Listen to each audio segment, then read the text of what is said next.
Hello check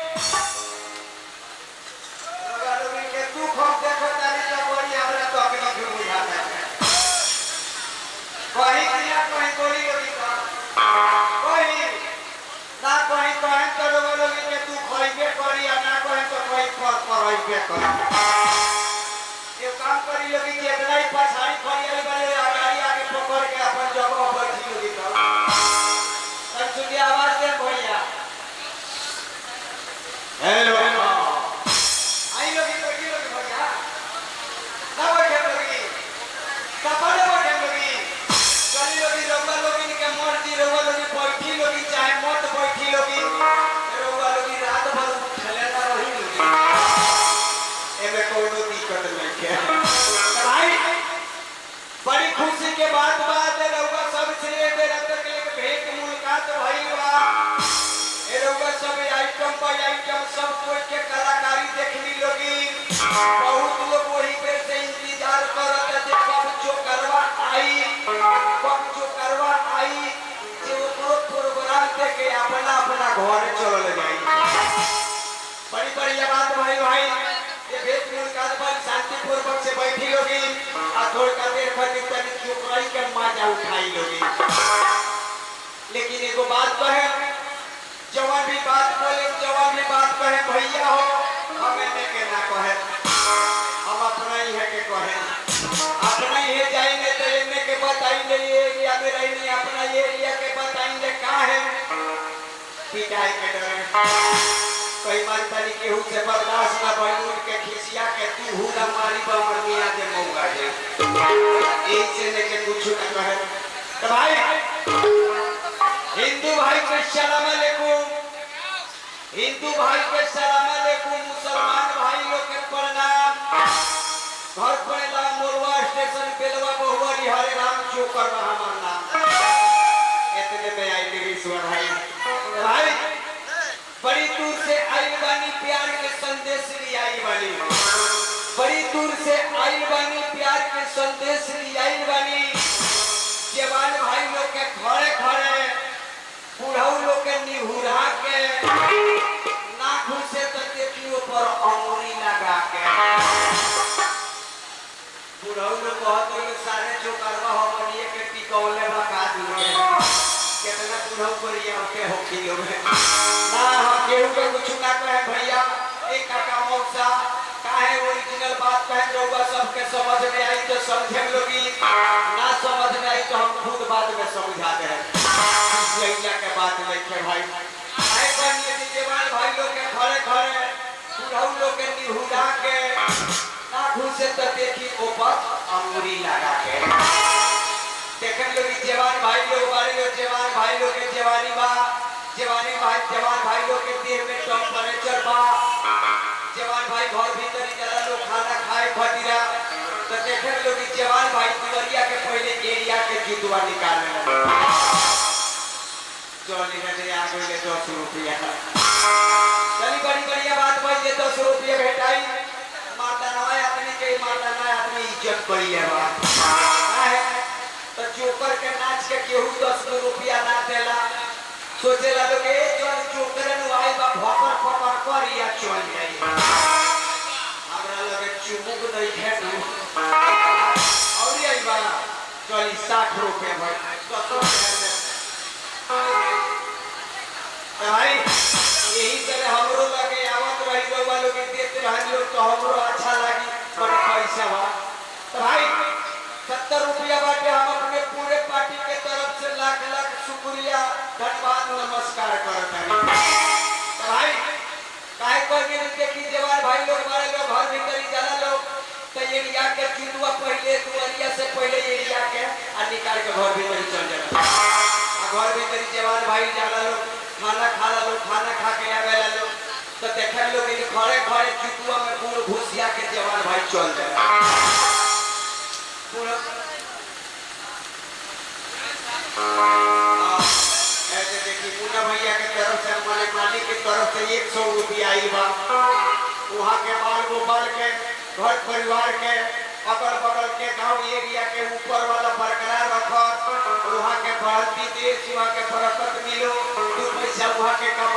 एक पैसा हमनियों के भेटा। बड़ी बढ़िया बात भाई, पूरे समाज के तरफ से हम लाख लाख शुक्रिया नमस्कार करते हैं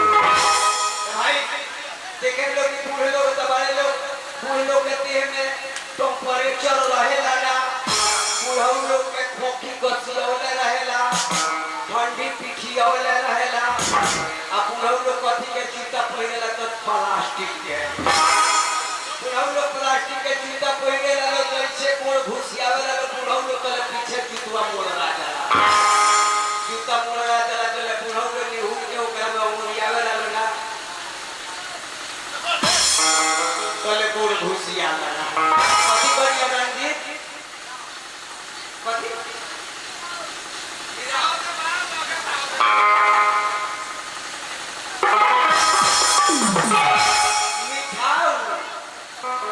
रंजीत भैया मिठाऊ के तरफ से आई बा 10 रुपया, दिल में लग गई बा भैया के चोट तो निकल गई बा 10 रुपया के नोट। रंजीत भैया के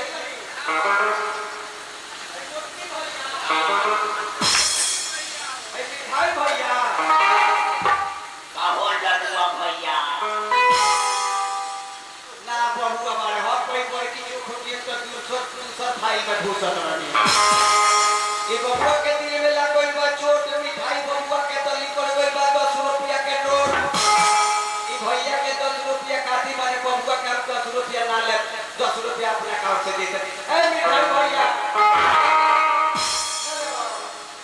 और के टेस्टी पर कथी करोगा जी बोले अरे लगा चल बबुआ तू एसपी बन जेबे, कलेक्टर बन जेबे, कहियो भेटाई धारा में पकड़ाते एक दिन जरूर छोड़ा देबे। तो चली बड़ी बढ़िया बात बात लड़का के दिल में लागल बा चोट निकल बा 10 रुपया के नोट। तो भाई लोग कहेला कि जे चारों धाम बा,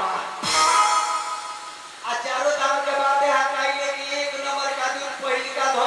धाम होला घर में के बाप महतारी। ई चारों धाम के हम ना मानी ने, ना घर के बाप माई के मानी ने।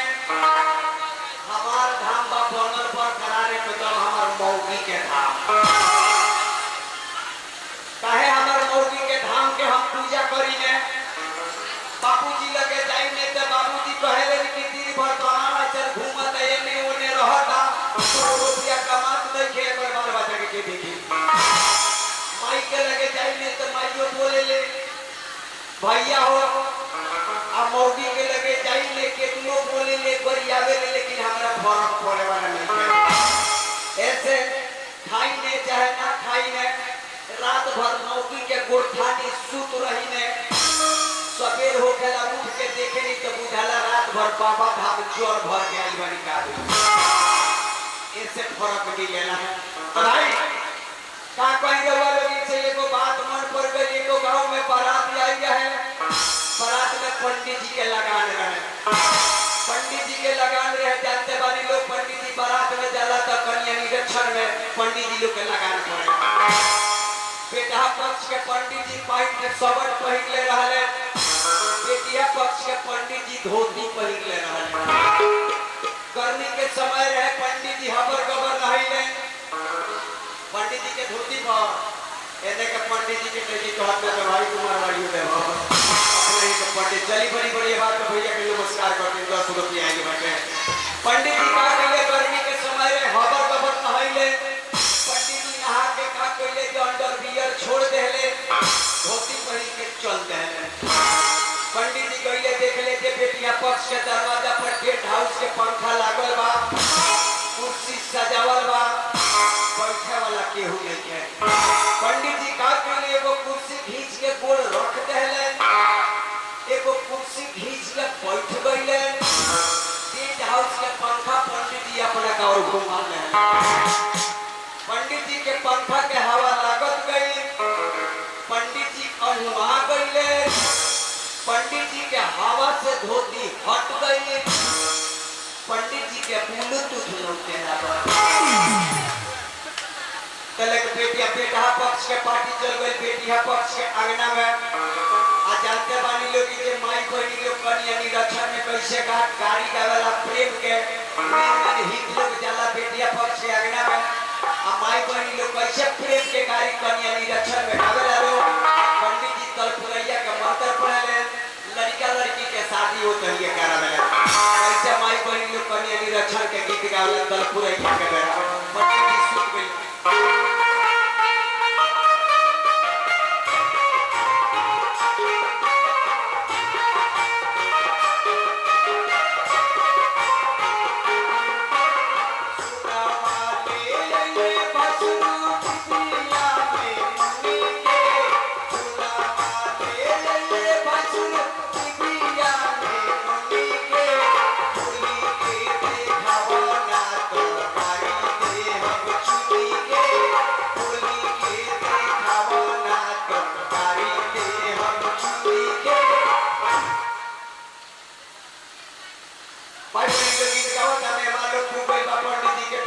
लेकिन वही के मुंह में एगो लड़की होशियार के पढ़ल लिखल समझदार रहे कलश मर तोरी भाला होको पंडित जी साझा वही ले कर के कहवा लड़किया कलश माई बहनी के तनी के मेहमान लोग के भरमावा लोगे हम चल के देखो तनी पंडित जी बारे का लड़किया घूमत घूमत खोजत गई ते देखो ये पंडित जी सुत गई बारे पंडित जी के हवा से धोती हट गई बा पंडित जी के बोलू कुछ लोग बताते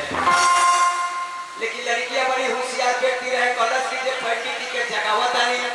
तो हमरो शिकायत हुई पंडित जी की शिकायत हुई पंडित जी के कैसे कोटेशन से जगावत दिया पोथी पढ़े पंडित